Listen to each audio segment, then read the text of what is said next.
Olá pessoal, tudo bem com vocês? Eu sou a Bruna e esse é o Negras Escrituras, um canal literário dedicado à autoria negra.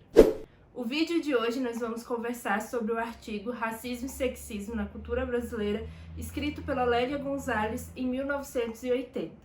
Esse artigo ela escreveu para participar do evento, do encontro anual da pós-graduação em Ciências Sociais, que é um evento acadêmico, e ela fez esse artigo para fazer uma reflexão sobre esses dois conceitos, o racismo e o sexismo, na cultura brasileira, analisando aquele período dos anos 80. E antes de começarmos a falar sobre a Lélia Gonzalez, não se esqueça de se inscrever aqui no canal, deixar um like, isso ajuda demais para que o YouTube entregue esse vídeo para mais pessoas que precisam conhecer a Lélia Gonzalez e os autores e autoras negros e negros do Brasil que a gente traz aqui para o Negras Escrituras. Para início de conversa, a epígrafe da autora já dá o tom do que seria esse artigo e de quais são as argumentações que a Lélia vai desenvolver ao longo do texto. Na epígrafe, numa situação hipotética, está acontecendo um evento em que vai ter uma mesa de fala, um discurso, várias reuniões e tudo mais. Nessa mesa foram colocadas cadeiras para as pessoas brancas que vão lançar um livro falarem sobre pessoas negras. E não foi convidado nenhum autor negro, nenhuma pessoa negra para estar ali na mesa e falar, se expressar e tudo mais. Um dado momento, no meio da palestra, uma negra, que a Lélia vai até brincando, fazendo aquela jocosidade com o racismo brasileiro, vai dizer, aquela negrinha atrevida que estava lá na plateia, começou a questionar algumas coisas em relação ao livro, ao que estava sendo falado, e a partir desse questionamento dessa negrinha atrevida, virou todo um caos e tudo mais, e aí já ficou aquele mal entendido, e o pessoal que organizou o evento já pensou em não convidar mais as pessoas negras para assistirem o evento. E logo de cara, no início do texto, a Lélia fala, essa epígrafe, ela dá conta, ela mostra muito mais do que vai ser discutido aqui nesse texto.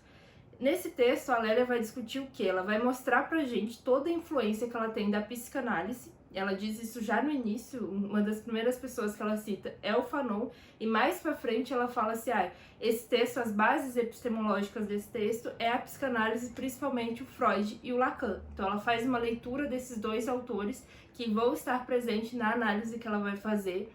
E ela também vai mostrar pra gente o argumento central da Lélia nesse artigo o racismo, ele é o sintomático da neurose cultural, da neurose da cultura brasileira. Esse é o principal conceito que ela vai desenvolver nesse artigo, neurose da cultura brasileira.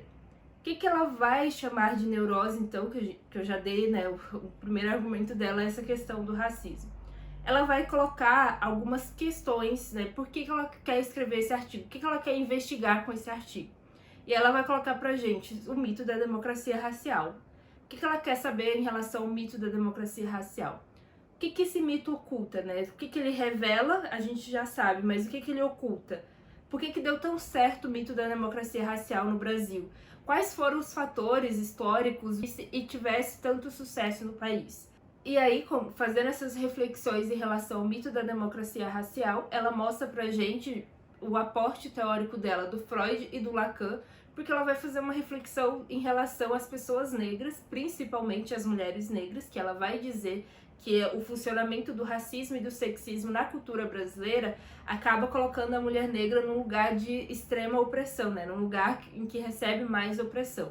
E aí ela vai dizendo que até esse momento, até aquele momento que ela estava escrevendo ali nos anos 80 para apresentar esse trabalho ali na Unpox, que é esse evento de ciências sociais, as mulheres negras vinham sendo pesquisadas, vinham sendo interpretadas pelos intelectuais das ciências sociais como numa categoria infantil. Ela vai pegar a categoria do Lacan, do sujeito que sabe, e da criança. A criança, no início, ela sempre narra as suas opiniões em terceira pessoa, porque ela ainda não se sente confortável, ela não se sente ainda um sujeito, então ela acaba sendo influenciada pelo pai, pela mãe, pelas pessoas à sua volta.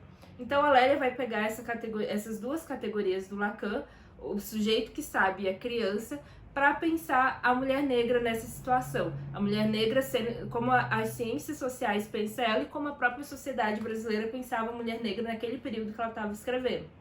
Que ela vai dizer Até esse momento a gente foi narrado enquanto infantil, enquanto um objeto, na verdade. A gente não foi lido por vocês enquanto sujeito.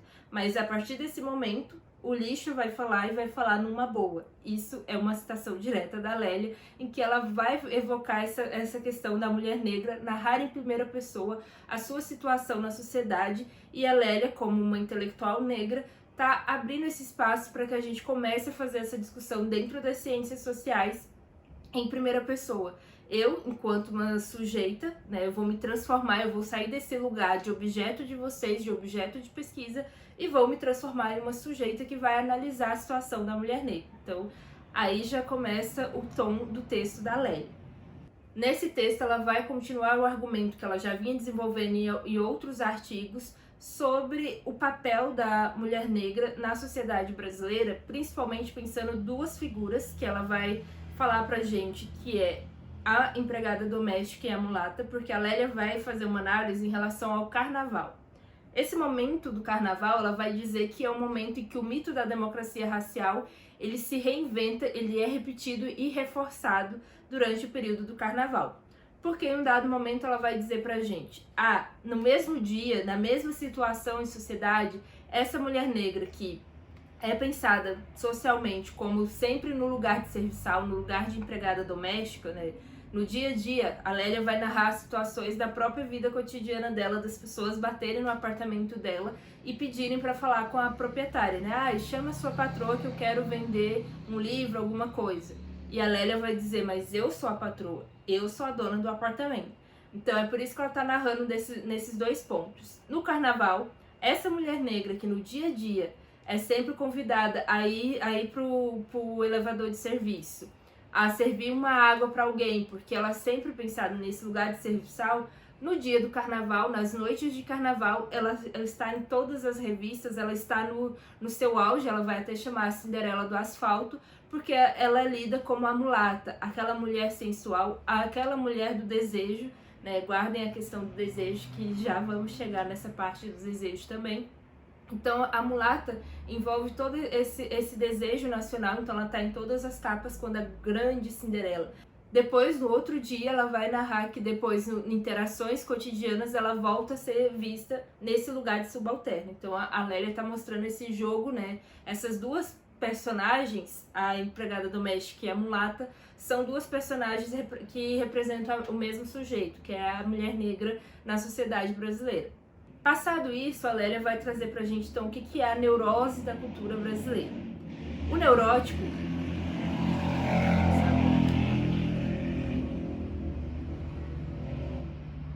O neurótico, ele tenta negar alguma coisa que ele deseja muito. Então, ela vai pegar por esse lado da psicanálise. Ele deseja muito alguma coisa e ele tenta sempre esconder esse objeto de desejo, mostrando outras coisas. Não sei se deu pra entender, mas vamos lá. Ela vai mostrar pra gente que o grande objeto de desejo da sociedade brasileira estava na mulher negra. Objeto de desejo sexual, que ela vai dizer, aquelas relações de miscigenação que aconteceu no Brasil, que autores das ciências sociais, como Gilberto Freire, Caio Prado Júnior, vão fazer interpretações. De um lado, o Gilberto Freire vai colocar como se fosse as relações, todo esse processo de miscigenação foi um processo pacífico. De outro lado, o Caio Prado Júnior vai dizer pra gente que foi uma questão econômica, né? As relações sexuais que aconteciam entre os senhores e as escravas era justamente para a gente ter uma reprodução dos escravos. A Lélia vai apontar para um terceiro caminho, que é, existia o desejo, né? A mulher negra era desejada por esse senhor também. E aí esse desejo é um desejo obscuro, porque esse senhor, ele tem que continuar seu casamento bonitinho com a mulher branca, ele não pode largar seu casamento e se envolver com a mulher negra. Então ela vai mostrar que é esse desejo obscuro que é a base da neurose cultural. É esse desejo que ela vai mostrando também, aqui eu estou fazendo essa exemplificação para o lado sexual, mas não é somente para o lado sexual, porque ela também vai fazer uma leitura daquele desejo que o filho tem em relação à mãe, que é explicado pelo Freud. No caso, ela vai dizer que na cultura brasileira isso acontece com a mulher negra também, porque no período da escravidão, no pós-escravidão, sempre foi a mulher negra que maternou os filhos das brancas, naquele período ali que ela está fazendo a análise. Por quê?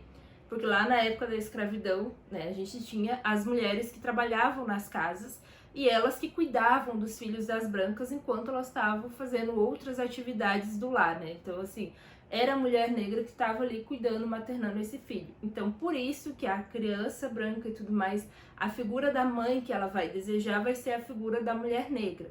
Então, ela vai mostrando pra gente que esse objeto obscuro de desejo do neurótico na cultura brasileira sempre vai ser a mulher negra, tanto nesse objeto obscuro da parte da tensão sexual e dessa interpretação também do desejo do filho pela mãe. E aí por isso que o racismo é a sintomática da neurose cultural brasileira, porque a gente vai ter um racismo que ela vai desenvolver ao longo desse texto e de outros textos também, como a categoria de americanidade, por um feminismo afro-latino-americano, que é um racismo por denegação, assim, a gente nega que existe racismo. Isso era uma reflexão que ela fazia ali nos anos 80. O mito da democracia racial era tão forte que racismo onde já se viu? Ela faz até essa pergunta no texto, né? Aqui no Brasil, não, aqui não tem racismo, porque aqui a gente é pacífico. Vamos olhar os Estados Unidos, vamos olhar a África do Sul, lá tem apartheid, nos Estados Unidos tem uma questão mais violenta, mas aqui no Brasil não, aqui a gente é o país da harmonia racial. Comentei com vocês da relação entre a mulher negra e o filho dos brancos, a Lélia vai trazer pra gente que nessa relação é onde a cultura negra conseguiu resistir.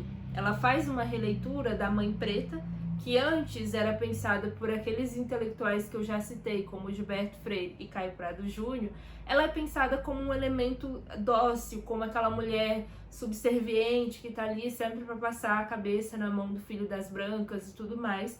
E a Lélia vai mostrar pra gente que é através dessa mulher negra, dessa Mãe Preta, que houve a resistência na cultura brasileira, que houve a resistência para que elementos da cultura negra conseguissem resistir séculos e séculos e se transformassem em elementos da cultura nacional. Eu não sei se deu para vocês entenderem um pouco da explicação desse artigo, mas a ideia do vídeo era justamente ser um gatilho para que vocês fossem buscar ler esse artigo. Eu vou deixar na descrição certinho onde vocês podem encontrar o artigo.